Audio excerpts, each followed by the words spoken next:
আল্লাহ বলেন আল-আন ওয়া ক্বাদ আসাইতা ক্বাবলু ওয়া কুনতা মিনাল মুফসিদিন। আল্লাহ কয়, এ ফেরাউন, মুসা পয়গম্বরকে তোমার কাছে প্রেরণ করেছিলাম, তার সঙ্গে হারুন আলাইহিস সালাম তোমাকে ঈমানের দাওয়াত দিয়েছিল, আমি আল্লাহর একত্ববাদের দাওয়াত দিয়েছিল, তুমি তো তখন সেটা গ্রহণ করো নাই। এখন মেয়াদ শেষ হয়ে গেছে, সময় শেষ, 1000 বার ঈমান আনলেও তোমার ঈমান গ্রহণ হবে না।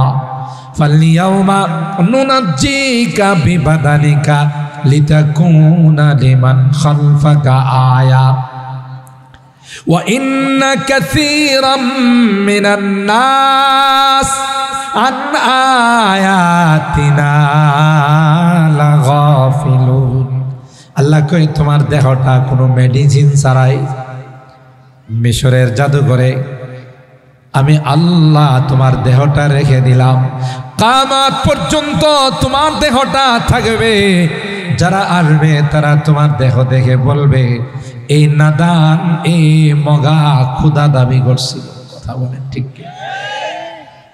আমার ভাইরা, তাইলে আল্লাহর কাছে বেঈমান যত পাওয়ারফুল হোক, যতই তার কাছে অত্যাধুনিক ক্ষমতা থাকুক, যতই টাকা পয়সার মালিক হোক, আল্লাহ ডাক দিয়া কয়, এগুলোর একটারও আমার কাছে কোনো মূল্য নাই, আমার কাছে কোনো দাম নাই।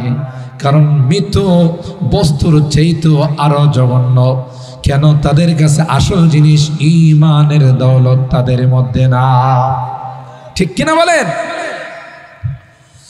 ঈমানের দৌলত যাদের মধ্যে আছে, আল্লাহ বলেন এরাই হলো আমার কাছে সবচেয়ে দাম। সুবহানাল্লাহ জুড়ে। তাই আল্লাহ বলেন মাতাউন কালিল সুম্মা মাওয়াহুম জাহান্নাম। ও পয়গম্বর, অল্প দিনের আনন্দ তামাশা, এরপরে তাদের ঠিকানা হবে জাহান্নাম। আমি এটা বোঝার জন্য অনেক সময় একটা দৃষ্টান্ত দিয়ে থাকি, যদিও এখনকার বাচ্চারা বুঝবে না।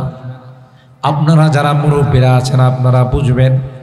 আগেকার সময়ে টয়লেটের ট্যাঙ্কি যেটা ছিল, এটা কিন্তু এরকম ঘরের ভিতরে ছিল না, বাইরে ওপেন খোলামেলা থাকতো। একটা সময় দেখা গেছে ময়লার থেকে সাদা সাদা কীড়া জন্মাইতো। কথা কয়, আমরা যখন হিপসখানায় পড়ি, অনেক দূরে গিয়ে টয়লেটের গাছ সারতে হতো, ওখানেও খোলামেলা ট্যাঙ্কি ছিল। মাঝে মধ্যে বাথরুমে গেলে ভয় হতো, না জানে কোনো কীড়া আমার গায়ে উঠে বসে। তখন খেয়াল করে দেখতাম যে ওই বাথরুমের ময়লা খায় এক একটা কীড়া এত স্বাস্থ্যবান, মনে হয় এক একজন রিটায়ার্ড অফিসার। কথা বলেন ঠিক কি? এরা ওখানে ফুটবল খেলে, কথা বলেন, ফুটবল খেলে, ক্রিকেট খেলে, আনন্দে মাতোয়ারা হয়ে যায়। একজনের উপরে আরেকজন উঠে উপরের দিকে যায়, আবার নিচের দিকে যায়। তাদের খুশি আর আনন্দ কে দেখে? অথচ বসবাস করে কোথায়? কথা কয়, ময়লার ট্যাঙ্কিতে।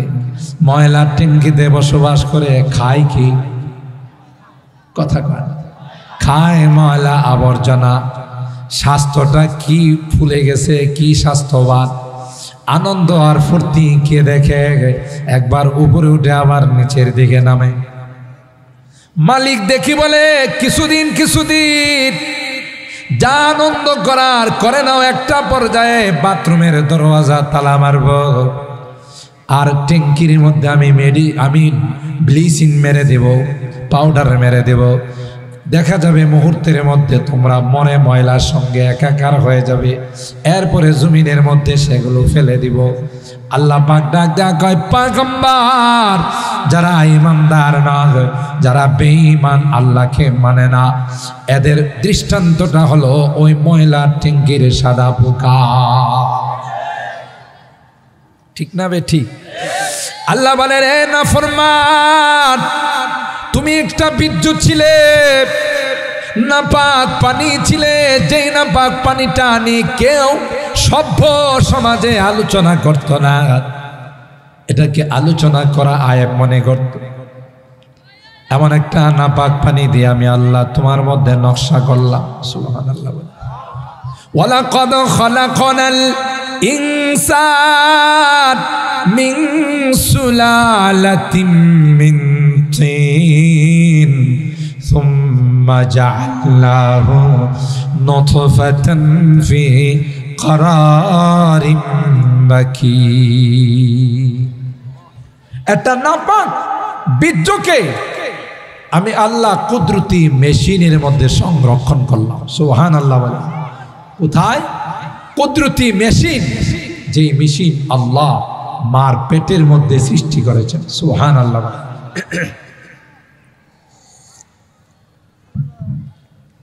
পৃথিবীর কোন আর্টম্যান, পৃথিবীর কোন নাক্কাশ, পৃথিবীর কোন ফটোগ্রাফার সব কিছুতে আর্ট করতে পারে, কিন্তু না না, পানির মধ্যে কেউ কোনোদিন কোনো আর্ট করতে পারে নাই। পারে? দেখছেন না, কিয়ামত পর্যন্ত পারবে? পারে না, কিয়ামত পর্যন্ত কেউ পারবে না।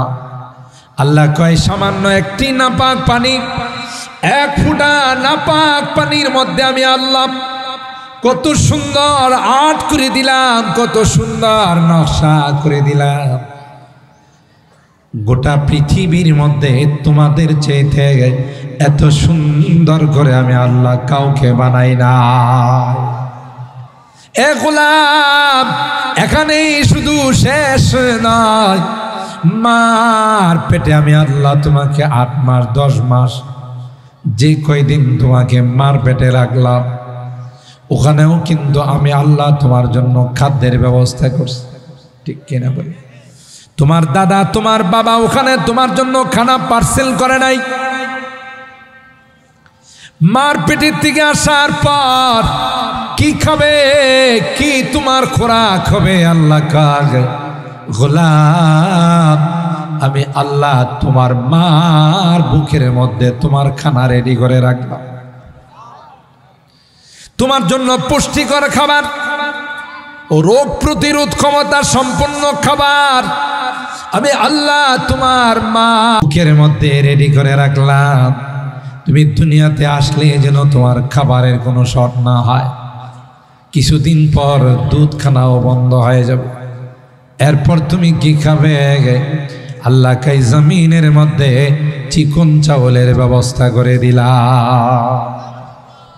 কথা বলেন ঠিক না বেঠিক? আজকে যে তাফসীরুল কোরআন মাহফিলের আয়োজন করা হয়েছে, আপনারা পোস্টারে দেখেছেন এই সকল ফেমাস মশহুর উলামায়ে কেরাম, মুফাসসিরিনে কেরাম কোনো মাহফিলে একত্রিত করা এতগুলো আলেমকে, এবং পোস্টারের নাম দেখার পর আমার যা মনে হলো, একমাত্র আমি বাদে সকলেই প্রত্যেকটা মাহফিলের প্রধান মেহমান হিসেবে আলোচনা করে। কথা বলেন ঠিক কিনা? এই যে একটু আগে আলোচনা করে গেলেন হেদায়েতুল্লাহ খান আজাদী, চমৎকার আলোচনা করেন। আসতেছেন আরিফ বিন হাবিব সাহেব, সেই আলোচনা শুনতেই মনে চায়। আর উপরের যারা আছেন ওনাদের নাম নাই বললাম, অনেকে আলোচনা করেছেন, অনেকেই আলোচনা করবেন। আপনারা যারা এলাকাবাসী আছেন, আপনাদের এই নিয়ামতের শুকরিয়া আদায় করা দরকার। আমি তো সবার নাম সবাই চিনি, আর নাম বলার দরকার নাই। প্রত্যেকেই এক একটা ইসলামী মহাসম্মেলনের প্রধান গেস্ট হিসাবে আলোচনা করেন। কথা বলেন ঠিক কিনা? এখন আপনাদের কাজ হলো মূল্যায়ন করা, শুকরিয়া আদায় করা, যে আজকে মাদ্রাসাতুত তাকওয়ার ওসিলায় আমরা এখানে অনেক বড় বড় উলামায়ে কেরাম, যোগ্য বিজ্ঞ উলামায়ে কেরামদেরকে আমরা পেয়ে গেলাম। আমাদের কাজ হবে, আমরা যারা এলাকাতে আছি, আমাদের সব কিছু থেকে সময়টাকে ফারেক করে আজকের এই মাহফিলের জন্য যতক্ষণ চলবে ততক্ষণ নিজের এই সময়টাকে ওয়াকফ করে দাও। কি বলেন ঠিক কিনা? আলহামদুলিল্লাহ, আপনারা যারা ইতিমধ্যে এসে গেছেন, প্যান্ডেল আর অনেক লোকের সংকলন হবে।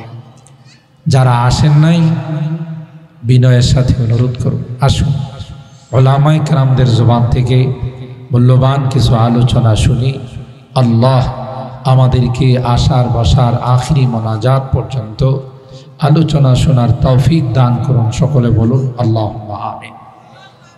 সময় শর্ট, ইতিমধ্যেই বিজ্ঞ উপস্থাপক ঘোষক আপনাদের মাঝে ঘোষণা দিয়েছেন যে 8:30 এখানে জামাত শুরু হবে। বাহিরের 8:30 জামাত শুরু হবে, 8:30 আজান হবে, 8:30 জামাত শুরু হবে। সেই হিসাবে খুব একটা বেশি সময় আমাদের হাতে নেই, সরাসরি আলোচনার দিকে চলে যাচ্ছি। যেহেতু তাফসীরুল কোরআন মাহফিল, আবার মাদ্রাসার নাম মাদ্রাসাতুত তাকওয়া, সেই দৃষ্টিকোণ থেকে আমি সনাআতে ইকতিবাস হিসাবে, উলামায়ে কেরাম বুঝবেন, সনাআতে ইকতিবাস হিসাবে আমি 2 জায়গা থেকে 2খানা আয়াত তেলাওয়াত করেছি। প্রথমত সূরাতুজ যুখরুফ এর 35 নম্বর আয়াতে কারিমা তেলাওয়াত করেছি। দ্বিতীয়ত সূরাতু তাহা এর শেষ দিক থেকে একখানা আয়াত আমি তেলাওয়াত করেছি। 2খানা আয়াতের মধ্যে তাকওয়ার কথা আছে। যেহেতু আয়াতের মধ্যেও মুত্তাকিন আর তাকওয়ার কথা আছে, মাদ্রাসার নামও মাদ্রাসাতুত তাকওয়া, সেই হিসাবে আমি এই 2খানা আয়াত তেলাওয়াত করেছি, একখানা হাদিস পাঠ করেছি। এতক্ষণ অনেক গরম আলোচনা শুনছেন আমাদের খান সাহেব, সেই গরম আলোচনা আপনাদের মাঝে উপহার দিয়েছেন। যেহেতু বয়স আমার থেকে একটু কম, আলোচনা গরম হওয়াটাই স্বাভাবিক। আর আমার বয়স যদি একটু বেশি, আমার কাছে গরম আলোচনা খুব কম, একটু নরম আলোচনা পাবে। আর সব সময় যদি গরম চলে তাইলে অসুবিধা, পুরা শরীর ঘামাই যাবে। কিছুক্ষণ নরম চললে কিছুটা ঠান্ডা হবে। কথা বলেন ঠিক? নরমে গরমে, ঠিক না? নরমে গরমে মিলেই চলবে ইনশাআল্লাহ। সম্মানিত সুধী, আল্লাহ পাক আমাদেরকে এই পৃথিবীর মধ্যে সবচাইতে শ্রেষ্ঠত্বের মর্যাদা দিয়েছেন। কুনতুম খায়রা উম্মাতিন উখরিজাত লিন-নাস। হাজার হাজার বছর যারা হায়াত পেয়েছে, বয়স পেয়েছে, তাদেরকে আল্লাহ শ্রেষ্ঠত্বের মর্যাদা দেন নাই। সবচাইতে সেরা শ্রেষ্ঠত্বের মর্যাদা দিয়া আল্লাহ আমাদেরকে দুনিয়াতে পাঠাইছে। সুবহানাল্লাহ। আল্লাহর আদালতের রাজ সাক্ষী হিসাবে আমাদেরকে আল্লাহ চয়ন করেছেন, নির্বাচিত করেছেন। ওয়াকাযালিকা জাআলনাকুম উম্মাতাও ওয়াসাতা লিতাকুনু শুহাদাআ আলান নাস ওয়া ইয়াকুনার রাসূলু আলাইকুম শাহীদা। কিয়ামতের কঠিন ময়দানে আল্লাহর আদালতে সাক্ষী হিসাবে যাদেরকে আল্লাহ তলব করবে, সেই সাক্ষী হলাম আমরা। সুবহানাল্লাহ। লিতাকুনু শুহাদাআ আলান নাস, তোমরা সমস্ত মানুষের উপরে সাক্ষী হবে। আল্লাহর আদালতে রাজ সাক্ষীর মর্যাদা আল্লাহ আমাদেরকে দিয়েছে। এটা একেবারেই আল্লাহর একান্ত করুণা, মায়া, মেহেরবানি আর দয়া। কিন্তু আমরা যদি আমাদের এই শ্রেষ্ঠত্বকে ধরে রাখতে না পারি, আমাদের জন্য এটা হতভাগা, বদনসিব, আমাদের জন্য এটা বলা যায় একটা দুঃসংবাদ। তাই আল্লাহ তাআলা, আমি যে আয়াতে কারিমা তেলাওয়াত করেছি 34 নম্বর এবং 33 নম্বর আয়াতে আল্লাহ বলেন, ওয়ালাউলা আইয়াকুনান নাসু উম্মাতাও ওয়াহিদা লাজআলনা লিমান ইয়াকফুরু বিররহমানি লিবুয়ুতিহিম সুকুফা ওয়া মাআরিজা আলাইহা ইয়াজহারুন। আল্লাহ তাআলা বলেন, তোমাদের ঈমানের যদি খতরা না হতো, ঈমানের ভয় যদি না হতো, পৃথিবীর যত বিধর্মী আছে, বিজাতি আছে, তাদের বাড়িঘর, তাদের থাকার খাট, সিঁড়ি, যাবতীয় আসবাবগুলো আমি আল্লাহ স্বর্ণের দ্বারা পরিণত করে দিব। কেন? ওমা লাহুম ফিল আখিরাতি মিন খালাক, পরকালে তাদের কোনো কিছু আরাম আয়েশের কোনো ভোগ বিলাসিতার বস্তু তাদের থাকবে না।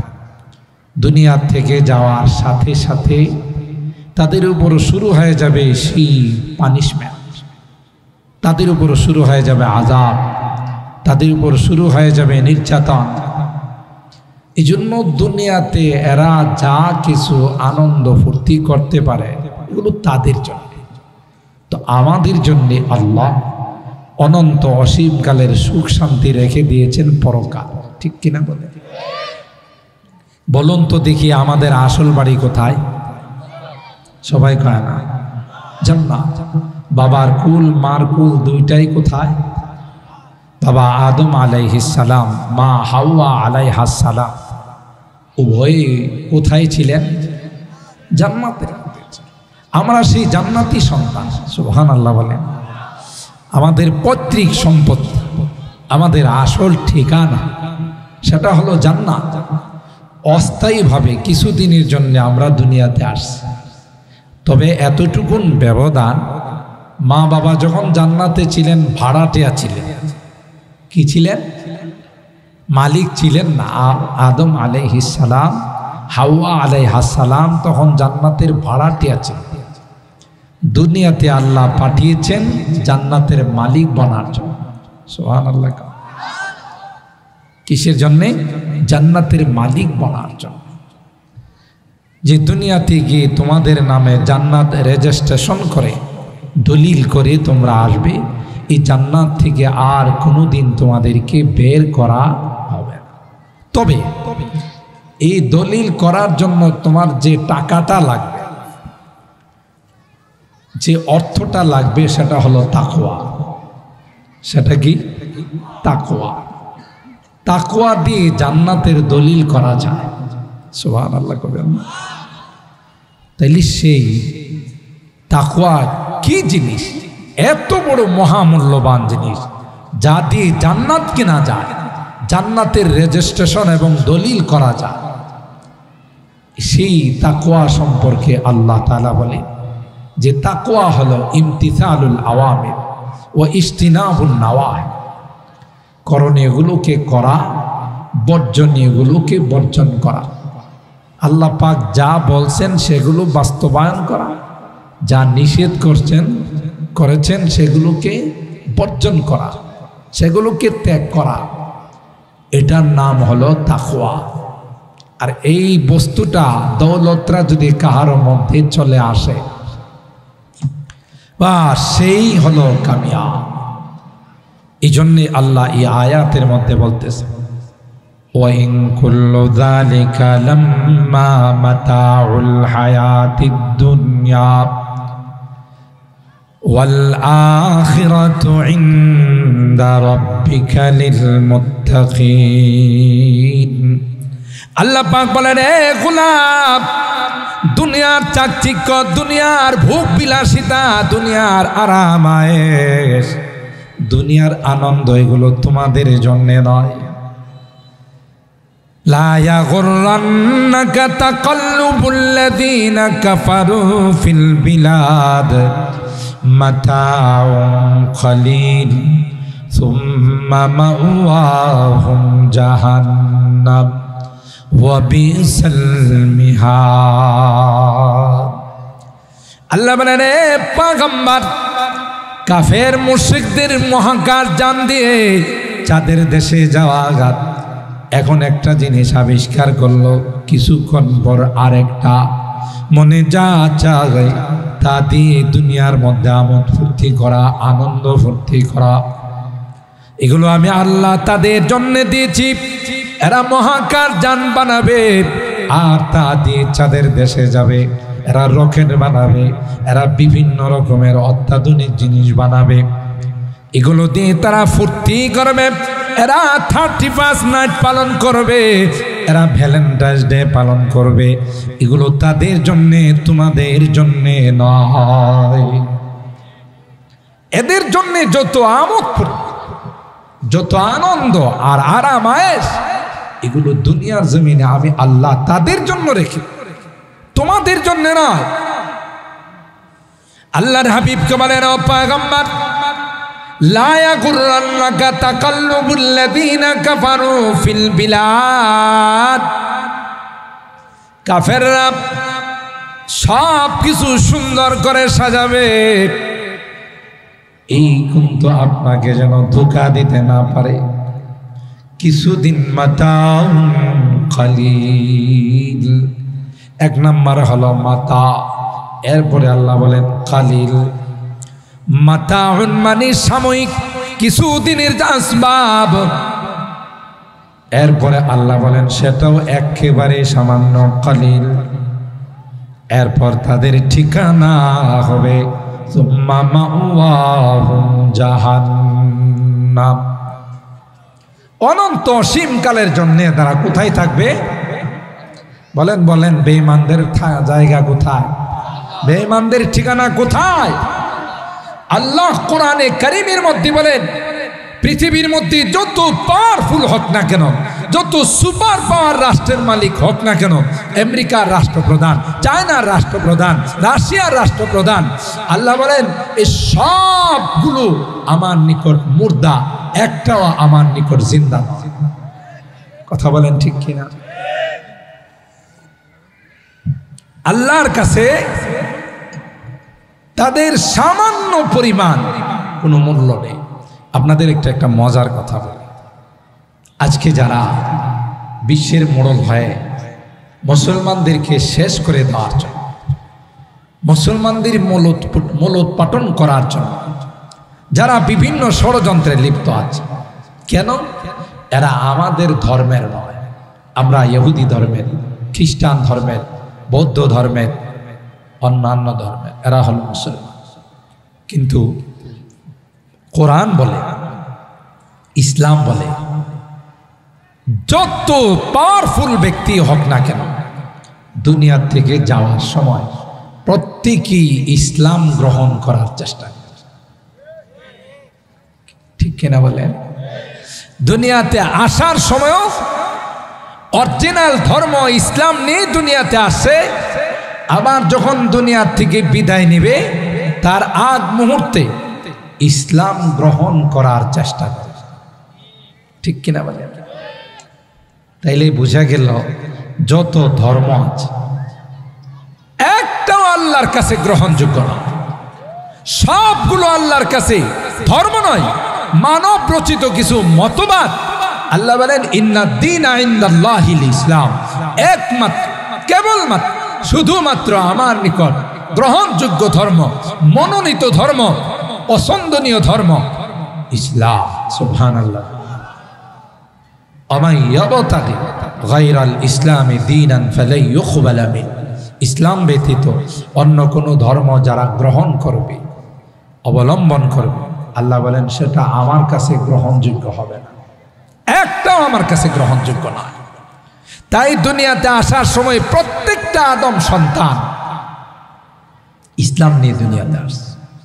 ফিতরাতাল্লাহিল্লাতী ফাতারান নাস আলাইহা কুল্লু মাউলুদিন ইউলাদু আলাল ফিতরা, প্রত্যেকটা সন্তান অরিজিনাল ধর্ম ইসলাম নিয়ে পৃথিবীর মধ্যে আগমন করেছে। সুবহানাল্লাহ। আবার যাওয়ার সময় ইসলাম নিয়ে যাওয়ার চেষ্টা করবে, যেমনটা ফেরাউন করেছে। ফেরাউন এর আগে দাবি করছে ফাহাশারা ফানাদা ফাকালা আনা রাব্বুকুমুল আ'লা, আমি সবচেয়ে বড় রব, নাউজুবিল্লাহ। কিন্তু যখন সমুদ্রের পানিতে ডুবা শুরু হলো তখন কিন্তু ফেরাউন বলল আমানতু বিল্লাহিল্লাযী আমানাত বিহি বানু ইসরাঈল ওয়া আনা মিনাল মুসলিমিন, হে আল্লাহ আমি কিন্তু একজন পাক্কা মুসলমান, বনি ইসরাঈলের যেই খোদাকে বিশ্বাস করছে আমিও সেই খোদাকে বিশ্বাস করলাম, আমিও একজন পাক্কা ইমানদার মুসলমান। আল্লাহ ডাক দেয়া কয় আল আন ওয়াকাদ আসাইতা ক্বাবলু ওয়া কুনতা মিনাল মুফসিদিন, এখন তোমার ঈমান আনার সময় হলো, আর সারাটা জীবন তুমি নাফরমানি করলা, আমাকে 2 নম্বরে রাইখা তুমি 1 নম্বরে গেল। ঠিক না? আনা রাব্বুকুমুল আ'লা, বস তার মানে কি হে বড় রব আর আল্লাহ ছোট রব। নাউজুবিল্লাহ। আল্লাহ বলেন আল-আন ওয়াকাদ আসাইতা ক্বাবলু ওয়া কুনতা মিনাল মুফসিদিন। আল্লাহ কয়, এ ফেরাউন, মুসা পয়গম্বরকে তোমার কাছে প্রেরণ করেছিলাম, তার সঙ্গে হারুন আলাইহিস সালাম, তোমাকে ঈমানের দাওয়াত দিয়েছিল, আমি আল্লাহর একত্ববাদের দাওয়াত দিয়েছিল, তুমি তো তখন সেটা গ্রহণ করো নাই। এখন মেয়াদ শেষ হয়ে গেছে, সময় শেষ, 1000 বার ঈমান আনলেও তোমার ঈমান গ্রহণ হবে না। ফালইয়াউমা নুনাজ্জিকা বিবাদানিকা লিতাকুনা লিমান খালফাকা আয়া ওয়া ইন্না কাসীরাম মিনান নাস আন আয়াতিনা লাগাফিলুন। আল্লাহ কই, তোমার দেহটা কোনো মেডিসিন ছাড়াই মিশরের জাদুঘরে আমি আল্লাহ তোমার দেহটা রেখে দিলাম, কিয়ামত পর্যন্ত তোমার দেহটা থাকবে। যারা আসবে তারা তোমার দেহ দেখে বলবে, এই নাদান, এই মগা ক্ষুধা দাবি করছিল। কথা বলেন ঠিক কি? আমার ভাইরা, তাইলে আল্লাহর কাছে বেঈমান যত পাওয়ারফুল হোক, যতই তার কাছে অত্যাধুনিক ক্ষমতা থাকুক, যতই টাকা পয়সার মালিক হোক, আল্লাহ ডাক দিয়া কয়, এগুলোর একটারও আমার কাছে কোনো মূল্য নাই, আমার কাছে কোনো দাম নাই। কারণ মৃত বস্তুর চেয়েও আরো জঘন্য। কেন? তাদের কাছে আসল জিনিস ঈমানের দৌলত তাদের মধ্যে না। ঠিক কিনা বলেন? ঈমানের দৌলত যাদের মধ্যে আছে, আল্লাহ বলেন এরাই হলো আমার কাছে সবচেয়ে দামি। সুবহানাল্লাহ জুড়ে। তাই আল্লাহ বলেন মাতাউন কালিল সুম্মা মাওয়াহুম জাহান্নাম। ও পয়গম্বর, অল্প দিনের আনন্দ তামাশা, এরপরে তাদের ঠিকানা হবে জাহান্নাম। আমি এটা বোঝার জন্য অনেক সময় একটা দৃষ্টান্ত দিয়ে থাকি, যদিও এখনকার বাচ্চারা বুঝবে না। আপনারা যারা মুরব্বীরা আছেন আপনারা বুঝবেন। আগেকার সময়ে টয়লেটের ট্যাঙ্কি যেটা ছিল, এটা কিন্তু এরকম ঘরের ভিতরে ছিল না, বাইরে ওপেন খোলামেলা থাকতো। একটা সময় দেখা গেছে ময়লার থেকে সাদা সাদা কীড়া জন্মাইত। কথা কয়, আমরা যখন হিপসখানায় পড়ি, অনেক দূরে গিয়ে টয়লেটের গাছ সারতে হতো, ওখানেও খোলামেলা ট্যাঙ্কি ছিল। মাঝে মধ্যে বাথরুমে গেলে ভয় হতো, না জানে কোনো কীড়া আমার গায়ে উঠে বসে। তখন খেয়াল করে দেখতাম যে ওই বাথরুমের ময়লা খায় এক একটা কীড়া এত স্বাস্থ্যবান, মনে হয় এক একজন রিটায়ার্ড অফিসার। কথা বলেন ঠিক কি? এরা ওখানে ফুটবল খেলে, কথা বলেন, ফুটবল খেলে, ক্রিকেট খেলে, আনন্দে মাতোয়ারা হয়ে যায়। একজনের উপরে আরেকজন উঠে উপরের দিকে যায়, আবার নিচের দিকে যায়। তাদের খুশি আর আনন্দ কে দেখে? অথচ বসবাস করে কোথায়? কথা কয়, ময়লার ট্যাঙ্কিতে। ময়লার ট্যাঙ্কিতে বসবাস করে খায় কি? কথা কয়, খায় ময়লা আবর্জনা। স্বাস্থ্যটা কি ফুলে গেছে, কি স্বাস্থ্যবান। আনন্দ আর ফুর্তি কে দেখে? একবার উপরে উঠে আবার নিচের দিকে নামে। মালিক দেখি বলে কিছুদিন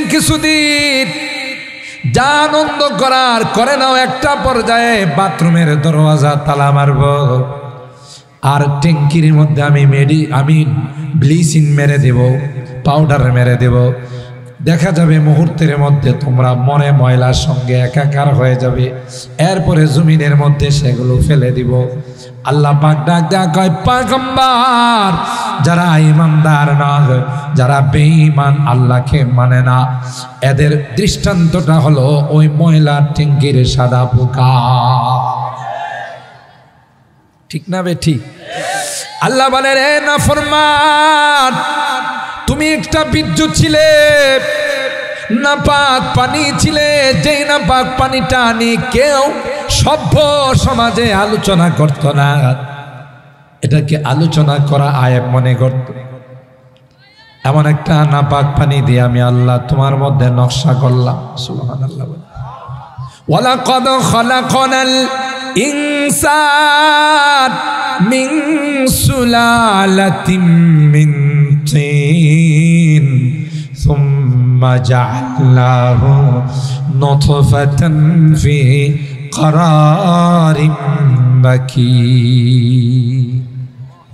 এটা নাপাক বীর্যকে আমি আল্লাহ কুদরতি মেশিনের মধ্যে সংরক্ষণ করলাম। সুবহানাল্লাহ। কোথায়? কুদরতি মেশিন, যেই মেশিন আল্লাহ মার পেটের মধ্যে সৃষ্টি করেছেন। সুবহানাল্লাহ।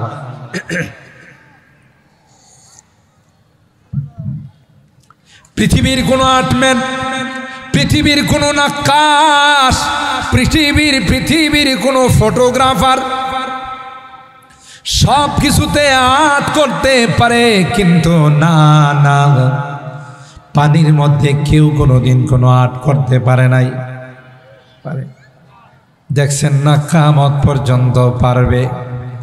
পারে নাই, কিয়ামত পর্যন্ত কেউ পারবে না। আল্লাহ কয় সামান্য একটি নাপাক পানি, এক ফোঁটা নাপাক পানির মধ্যে আমি আল্লাহ কত সুন্দর আর্ট করে দিলাম, কত সুন্দর নকশা করে দিলাম। গোটা পৃথিবীর মধ্যে তোমাদের চাইতে এত সুন্দর করে আমি আল্লাহ কাউকে বানাই না। এ গোলাম, এখানেই শুধু শেষ নয়, মার পেটে আমি আল্লাহ তোমাকে 8 মাস 10 মাস যে কয়দিন তোমাকে মার পেটে রাখলাম, ওখানেও কিন্তু আমি আল্লাহ তোমার জন্য খাদ্যের ব্যবস্থা করছি। ঠিক কিনা বলি? তোমার দাদা তোমার বাবা ওখানে তোমার জন্য খানা পার্সেল করে নাই। মার পেটের থেকে আসার পর কি খাবে, কি তোমার খোরাক হবে? আল্লাহ কাগ গোলাম, আমি আল্লাহ তোমার মার বুকের মধ্যে তোমার খানা রেডি করে রাখলাম, তোমার জন্য পুষ্টিকর খাবার ও রোগ প্রতিরোধ ক্ষমতা সম্পন্ন খাবার আমি আল্লাহ তোমার মা বুকের মধ্যে রেডি করে রাখলাম। তুমি দুনিয়াতে আসলে যেন তোমার খাবারের কোনো শর্ট না হয়। কিছুদিন পর দুধ খানাও বন্ধ হয়ে যাবে। এরপর তুমি কি খাবে? আল্লাহ কাই জমিনের মধ্যে চিকন চাউলের ব্যবস্থা করে দিলাম। কথা বলেন ঠিক না বেঠিক? এরপর 24 ঘন্টা তোমার জন্য আমি আল্লাহ অক্সিজেনের ব্যবস্থা করলাম। আল্লাহু আকবার। এই অক্সিজেনের যে কত দাম এখন তোমার বুঝে আসবে না। যখন তোমাকে অসুস্থতার কারণে আইসিইউতে ভর্তি করা হবে, সিসিইউতে, এসডিওতে, 1 সপ্তাহের বিল যখন চলে আসবে 10 লাখ 15 লাখ টাকা।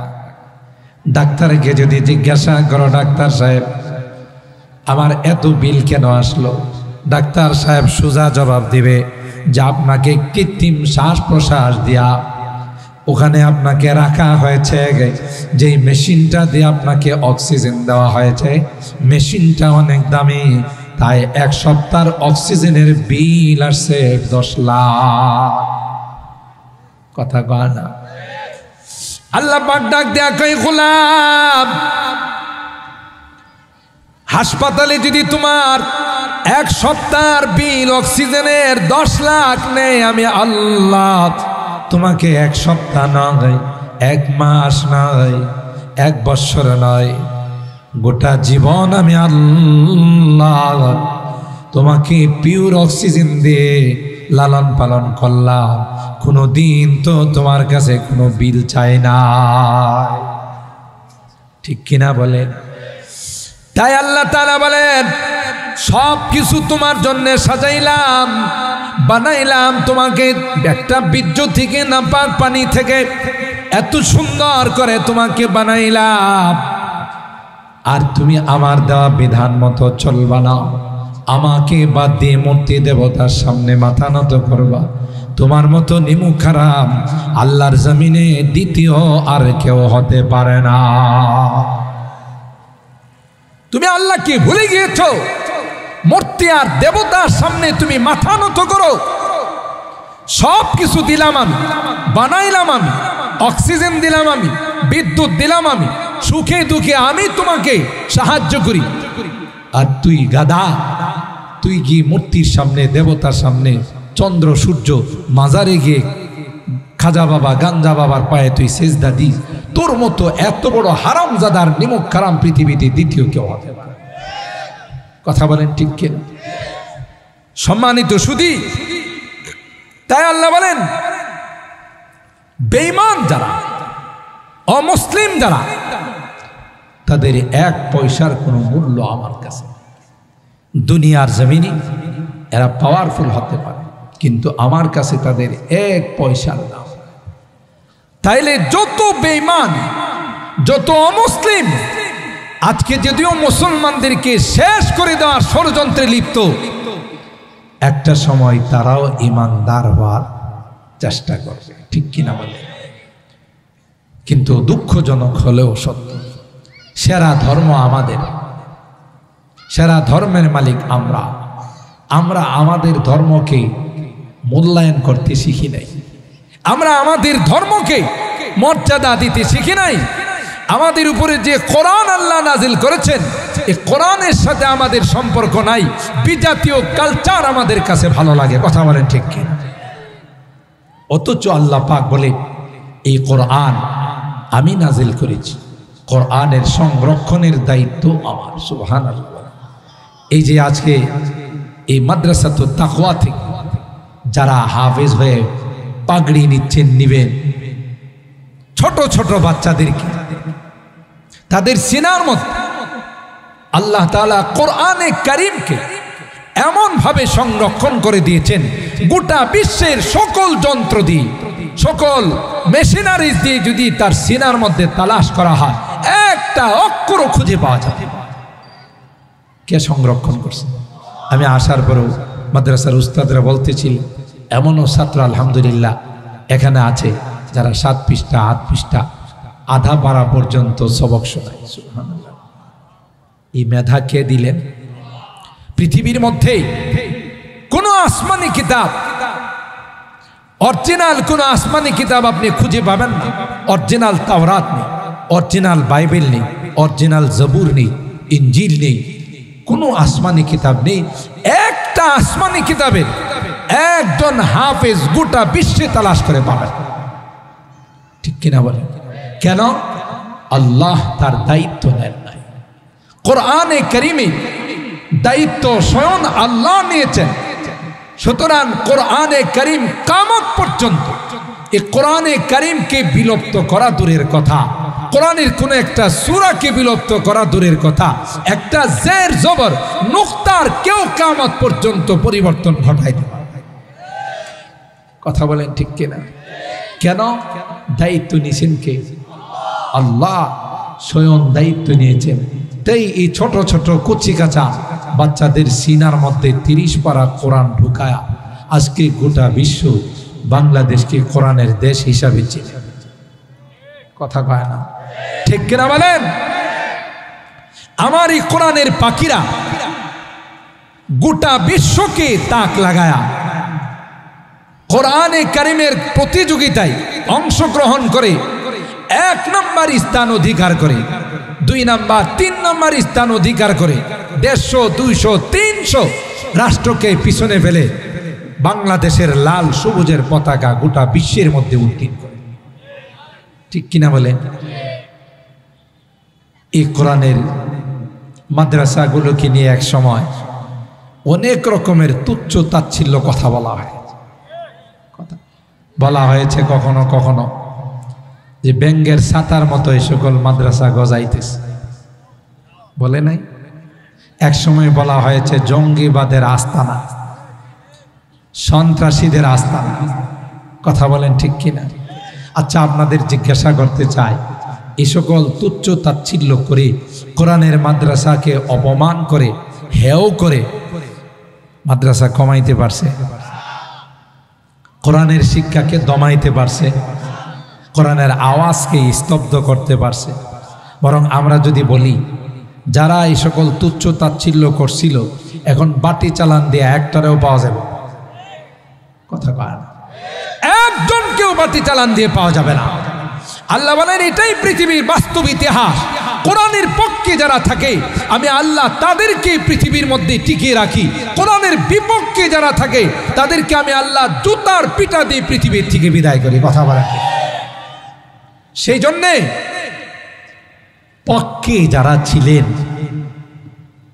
ইতিহাস তাদেরকে আল্লাহ তাআলা চমকাই দিয়েছেন।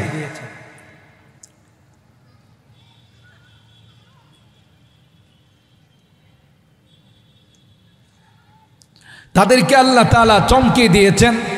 তাদের ইতিহাস তালাশ করে দেখুন, আল্লাহ তাআলা তাদেরকে গোটা পৃথিবীর মধ্যে চমকে দিয়েছেন। কেন? এরা কোরআনের পক্ষে ছিল। আর বিপক্ষে যারা গেছে তাদের পরিণতি অত্যন্ত ভয়াবহ হয়েছে, কথা বলেন ঠিক না বেঠিক?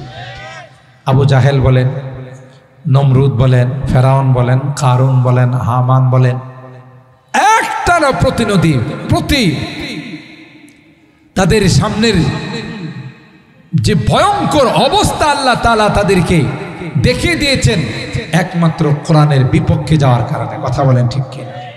আমি যেহেতু সময় শর্ট, আমি আপনাদেরকে আহ্বান করে যাব, আপনারা যারা এলাকাবাসী আছেন আপনাদের জন্য এটা অনেক বড় একটা গনিমত। এই মাদ্রাসা আলহামদুলিল্লাহ আমি যতটুকু শুনেছি অত্যন্ত চমৎকারভাবে যোগ্য বিজ্ঞ শিক্ষক মণ্ডলীর দ্বারা এখানে তালেব ইলমদেরকে, মাদ্রাসার ছাত্রদেরকে কোরআন শিক্ষা দেওয়া হচ্ছে। ভাগ্যবান ওই ব্যক্তি যে ব্যক্তি তার একটা সন্তানকে মাদ্রাসায় ভর্তি করে কিয়ামতের কঠিন ময়দানে আল্লাহর মাহফিল থেকে স্বর্ণের মুকুট মাথায় নেবে, সুবহানাল্লাহ জোরে বলে। আল্লাহ তাআলা নিজে তার মাথায় মুকুট পরিয়ে দিবেন ওই মা বাবাকে, যেই মা বাবার সন্তান হাফেজে কোরআন হয়েছে, সুবহানাল্লাহ। আপনারা আপনাদের সন্তান দিয়ে সহযোগিতা করবেন। আর এই মাদ্রাসাটার জন্য যেভাবে পারেন পরামর্শ দিই, অর্থ করে দিই, বিভিন্নভাবে সহযোগিতা করবেন। যেদিন আপনার সন্তান আপনার কাজে লাগবে না, যেদিন আপনার আত্মীয় স্বজন বন্ধু বান্ধব আপনার কাজে আসবে না, সেদিন এই সকল হাফেজে কোরআন আপনার পক্ষে আল্লাহর দরবারে সুপারিশ করবে, সুবহানাল্লাহ। কমপক্ষে এমন দর্শন যাদের উপর জাহান্নাম ওয়াজিব হয়ে গেছে সুপারিশ করে আল্লাহর জান্নাতে নিয়ে যাবে, হাদিসের কথা।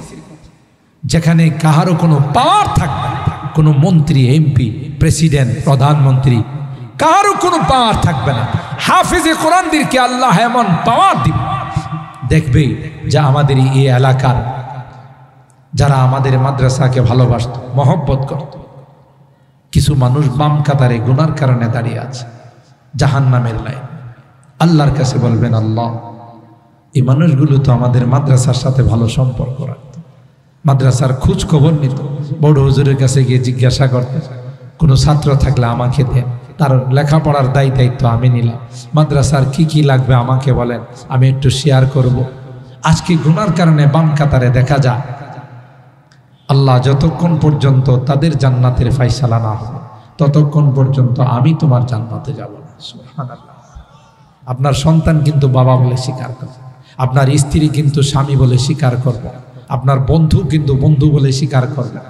সেদিন এই তালেব ইলম, এই কোরআনের হাফেজ যারা, কোরআনের পাখিরা, এরা আপনাকে সুপারিশ করে আল্লাহ জান্নাতে নিয়ে যাবে, সুবহানাল্লাহ বলে। আর হাফেজ হওয়ার পর যখন আলেম হবে তার কোনো 10-20-এর সংখ্যা নাই, যত ইচ্ছা তত সুপারিশ করে জান্নাতে নিয়ে যাবে। তাইলে আমরা এই মাদ্রাসাকে মহব্বত করবো তো ইনশাআল্লাহ। হাত তুলেন, হাত তুলেন, লিল্লাহে তাকবীর, লিল্লাহে তাকবীর। আল্লাহ তাআলা আমাদের হাতগুলোকে কবুল করুন।